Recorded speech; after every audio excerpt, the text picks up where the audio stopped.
As for the well-to-do man who sees his brother in need and shuts his eyes and heart, how could anyone believe that the Lord's love dwells in him?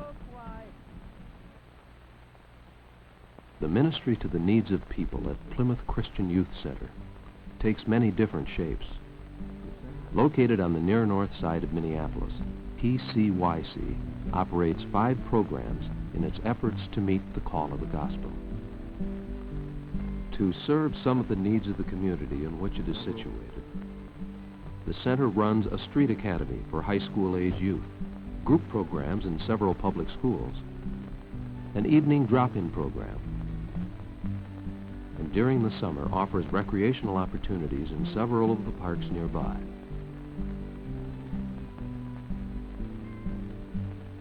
PCYC involves Twin City congregations in its ministry through kinship, a Christian program for children who need an adult relationship. Journey to the City Encounter introduces young people from rural communities to some of the many facets of urban life. Frontier Farm, another aspect of the center's ministry, is a group home for teenage youth that is located north of Grand Rapids, Minnesota. During the summer months, Plymouth Christian Youth Center operates the Wilderness Canoe Base near the Minnesota-Canadian border. Through canoe trips in the forest and lakes of Canada and Minnesota, Wilderness provides a unique opportunity for renewing one's mind, body, and spirit. The Northside Street Academy is part of PCYC's community program. Created in cooperation with the Minneapolis Public School System, the Academy provides an alternative style of high school education for young people in the community.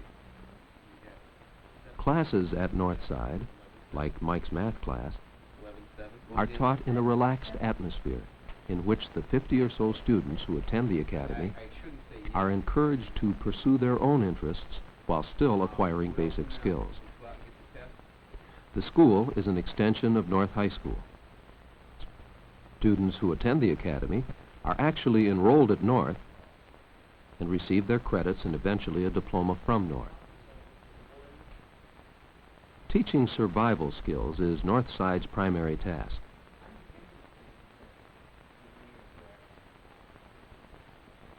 In science class, for instance, students might learn concepts like volume by doing experiments on their own.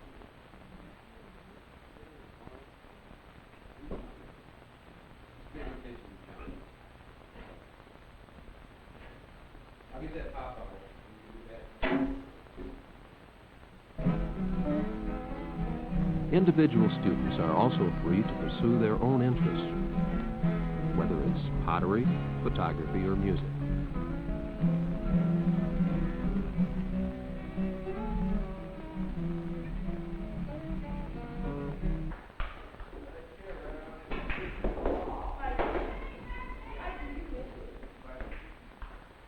A couple of nights each week during the school year, the center is open for fun and games. Kids from the neighborhood stop in to play ping pong, pool, the piano, or just to talk.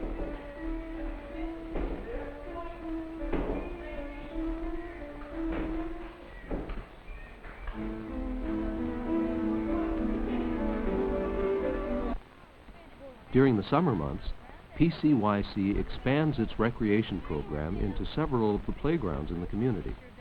For elementary school-age kids, there are arts and crafts. And for junior and senior high schoolers, there's softball.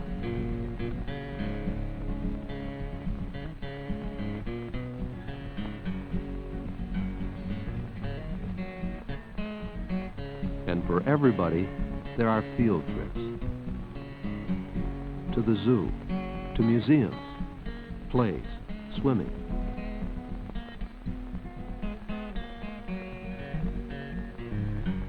Or to the Apple River for some inner tubing.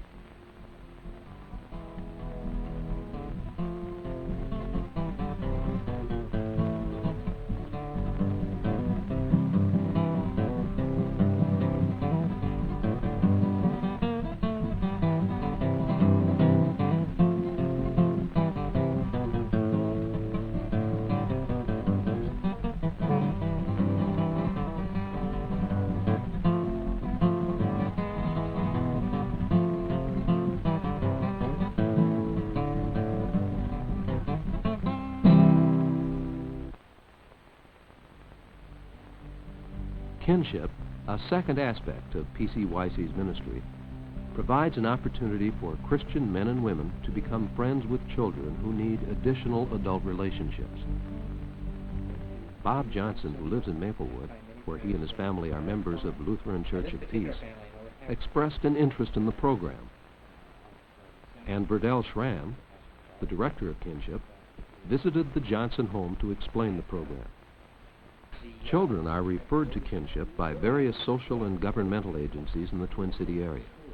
Kinsmen, kinswomen, and kinsfamilies come from church congregations in the metropolitan area and are matched with children according to interests and location. After an introduction to the program, a person still interested attends an orientation. Here, prospective kinsmen and women find out more about the principles of the program and learn something about what they can expect. Kinship gives Christian men and women a chance to express their faith by responding to the needs of another person. What I hear being said here is that, okay, I need comfort. God has promised to comfort me in all my afflictions. Now, he may do that directly, he may do that through other people. And why does he comfort me? So that I, in turn, may be of comfort to others. I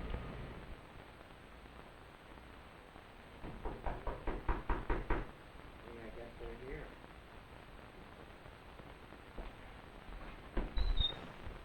Hey, Reno. Reno, this is Mr. Johnson. Bob, this is Reno. This is your new kinsman. You know Carl. I guess we don't have to introduce you to him. Mr. Rantillo, this is Bob Johnson. Bob, this is Reno's mother. Hi, Mary Bob. Rantillo. And this is Robbie. You know, I've met him before, but that's Reno's younger brother. So, that's the family. After orientation, the kinsperson meets a child who has shown interest and been referred to the program. Reno Rantillo lives with his mother and brother on the east side of St. Paul. He and Bob Johnson, who decided to become involved in Kinship, got to know each other quickly. And the next weekend, Reno was over at the Johnsons playing catch with Bob and his son, Kyle. Here seems to be the start of a friendship that will enrich the life of each person involved.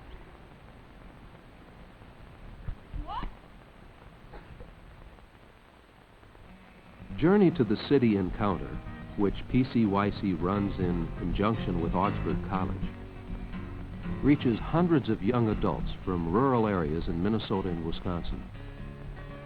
Through exposure to varied urban lifestyles, participants gain new understanding for people who are different from themselves. During 3 days of a typical encounter, a group might discuss racial problems, visit a major industry to see how it works, explore unique subcultures, or visit a prison and talk with inmates.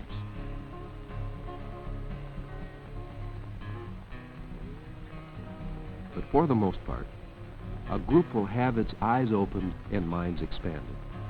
Journey to the City Encounter builds an appreciation for differences and opens the doors for understanding and communication.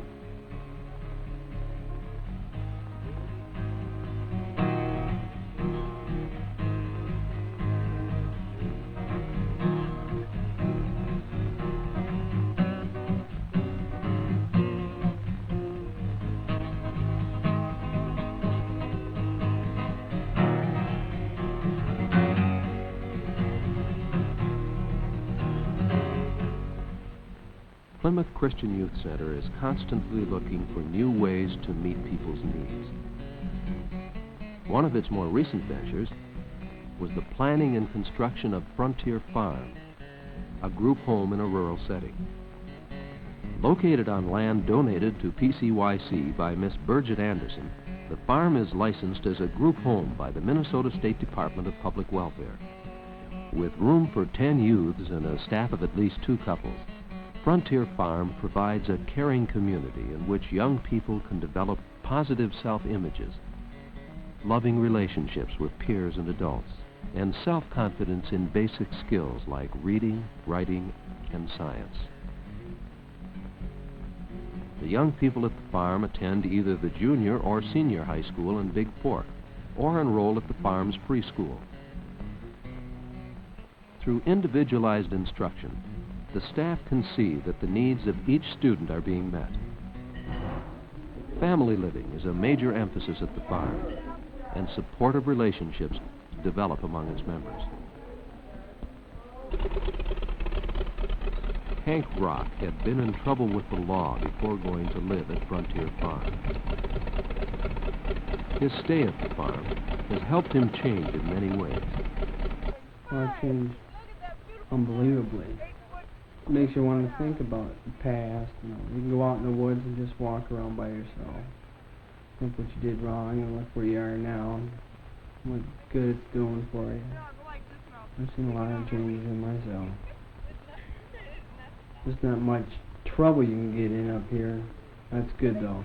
The more trouble you stay out of, the better off you are. Since I came to farm, I realized that, that I did make a negative feeling about it. I feel positive that I can do something now.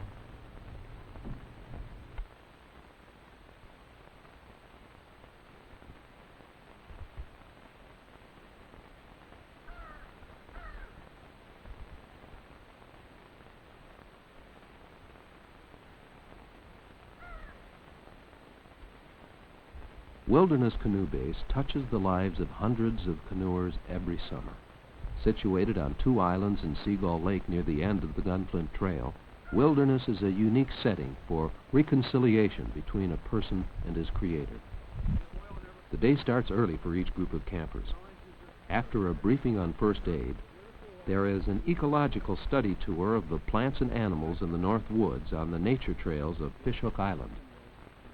About 1/3 of the campers who come to Wilderness are referred through the court system or by social agencies. The rest come from congregations and organizations as far away as Texas, Connecticut, and California. It'll be deeper soil then, and you're going to have different kinds of trees take root in here, like maybe a hardwood tree or some kind of a pine tree with a deeper root. So the forest is always changing. Right? Then comes canoe practice. 1, 2, 3, go. How to carry a canoe in a pack without falling over. How to do the J-stroke or bow stroke. Okay. And even how to 1, swamp a canoe properly. 2, 3.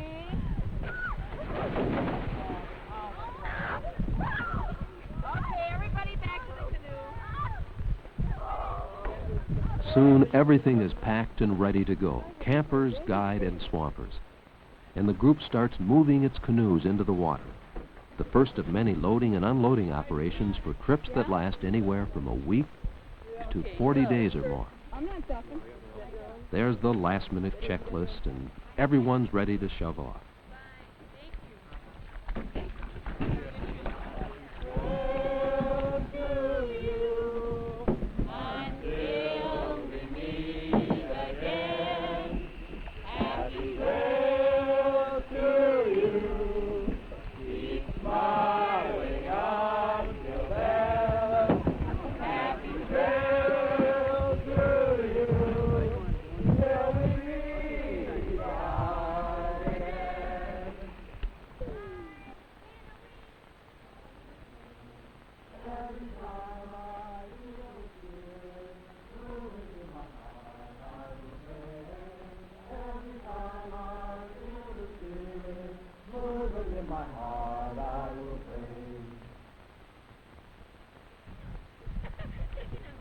The return marks the first step back into civilization, and the traditional dunking is the second step.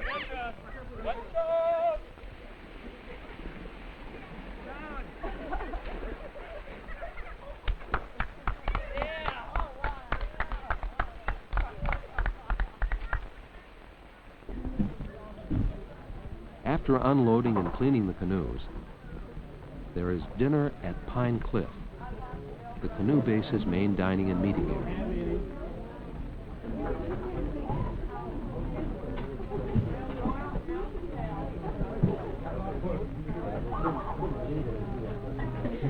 After a sauna to sweat out the campfire smell, each group meets to discuss what happened on the trip with members of the wilderness staff. I really learned to help, we had to help each other a lot, so I really wanted to share. Yeah. You just had to help people, and you did it, and you were glad to do it, and you just had to think a lot of other people. And I learned probably that one too. Yeah. Even if you were dedicated.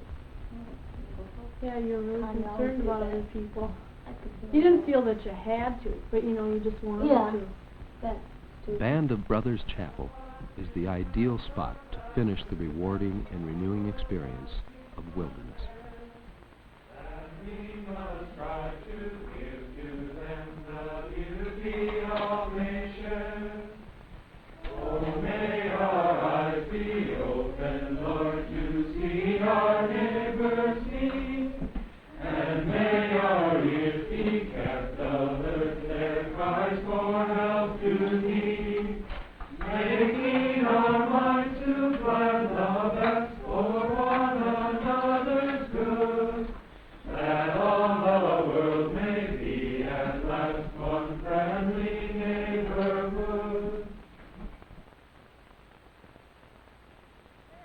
Plymouth Christian Youth Center runs on the energy of people committed to helping people.